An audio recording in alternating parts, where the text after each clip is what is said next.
बिस्मिल्लाहिर्रहमानिर्रहीम। अस्सलाम वालेकुम। खुश रहें, आबाद रहें, जहाँ भी रहें हैप्पी रहें और हेल्दी रहें। तो मैं हूँ फ़ाइज़ा और वेलकम करती हूँ आपको चटपटे पकवान में। चटपटे पकवान में आज बनाएंगे चना दाल फ्राई, क्योंकि गर्मियाँ हैं और गर्मियों में कुछ हल्का फुल्का सा खाने को दिल करता है। इसके साथ ही सर्व करेंगे नमकीन लस्सी और मेरे पास है मिक्स सलाद, अचार, इसके अलावा तंदूर की रोटी। एक बेहतरीन सा कम्बिनेशन है। रेसिपी को एंड तक देखें, इंशाल्लाह ये आप लोगों को ज़रूर पसंद आएगी। रेसिपी अच्छी लगे तो लाइक कर दें और चैनल को भी सब्सक्राइब कर लें। यहाँ पर एक कढ़ाई ले लूँगी और उसमें डालूँगी आधा कप के बराबर ऑयल।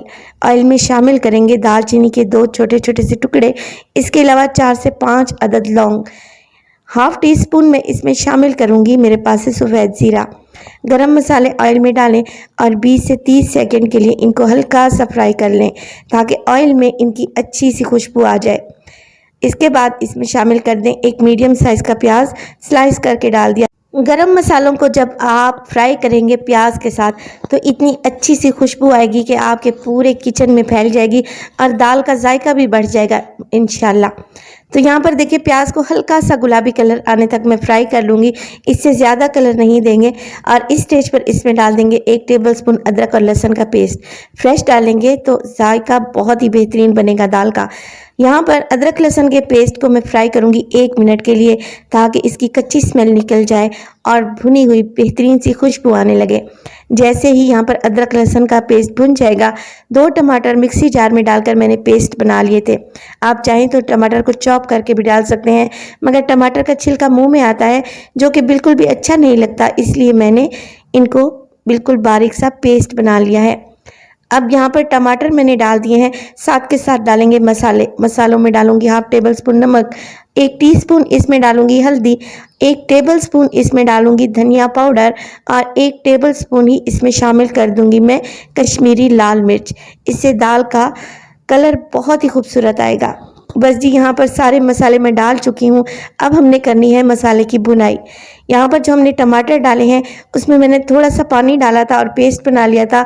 बस उसी पानी को हमने ड्राई करना है जब तक कि मसाला भी अच्छे से भुन जाएगा। तकरीबन 3 से 4 मिनट के बाद मसाला अच्छे से भुन चुका है। आप देख रहे हैं ऑयल भी अच्छा खासा ऊपर आ गया है। बस जी, अब मैं डालूंगी इसमें दाल चना। दाल को मैंने 2 घंटे पहले भिगो कर रख दिया था। अगर आपके पास टाइम नहीं है तो दाल को भिगोएं नीम गर्म पानी में तकरीबन आधे घंटे के लिए, तो ये अच्छे से फूल जाएगी, मगर दाल को भिगोना लाजमी है। दाल यहाँ पर मैंने 250 ग्राम यानी कि 1 पाव के लगभग इस्तेमाल की है। दाल डालेंगे और अच्छे तरीके से इसकी मिक्सिंग कर लेंगे। अब देखें दाल और मसाले को यकजान होने तक हमने अच्छे तरीके से भून लेना है, मगर भूनने के साथ साथ मैं इसमें डालूंगी 5 से 6 हरी मिर्चें। जैसे ही हरी मिर्चें डालकर हम दाल को भूनेंगे तो यकीन करें बहुत ही ज़बरदस्त सी खुशबू आती है। तो हरी मिर्च आपने लाजमी शामिल करनी है। दाल को यहाँ पर मैं फ्राई करूँगी मसाले के साथ 5 से 6 मिनट के लिए, ताकि सारा मसाला दाल के ऊपर अच्छे से कोट हो जाए। और यहाँ पे देखें अच्छे से दाल भुन चुकी है। मैं इसमें डालूँगी पानी। पानी में शामिल करूँगी नीम गरम, इससे दाल बहुत ही जल्दी गल जाती है। यहाँ पर पानी तकरीबन 1.5 गिलास डाल रही हूँ। अगर आप प्रेशर कुकर का इस्तेमाल कर रहे हैं तो फिर आप पानी की मिकदार को कम कर लें। बस जी, इसमें पानी डालेंगे और मिक्स करने के बाद कवर लगा देंगे। तकरीबन 15 से 20 मिनट के लिए लो टू मीडियम फ्लेम पे इसे पकने के लिए छोड़ देंगे। तकरीबन 15 मिनट हो चुके हैं दाल को पकते हुए, और मैंने इसमें नीम गर्म पानी डाला था, जिसकी वजह से दाल बहुत अच्छे से गलकर सॉफ्ट हो गई है। देखें हल्की हल्की सी आपको ग्रेवी नज़र आ रही है। बस जी, इसी स्टेज पर हम क्या करेंगे, दाल के दाने को चेक करेंगे। यहाँ पर माशाल्लाह से दाल का दाना साबित ही है, मगर अगर इसे प्रेस करें तो ये अच्छे से गल गई है।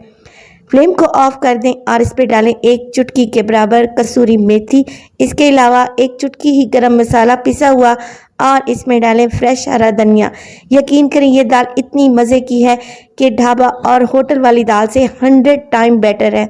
एक दफ़ा इस रेसिपी को ज़रूर ट्राई कीजिएगा, इंशाल्लाह ये आप लोगों को बहुत ही पसंद आएगी। मेरे कहने पर आप इसको लंच में बनाएं। यकीन करें जो लोग दाल नहीं खाते वो भी आपसे मांग कर खाएंगे। रेसिपी को ज़रूर ट्राई करें और अपना फीडबैक दें कि आपको मेरी रेसिपीज़ कैसी लग रही हैं।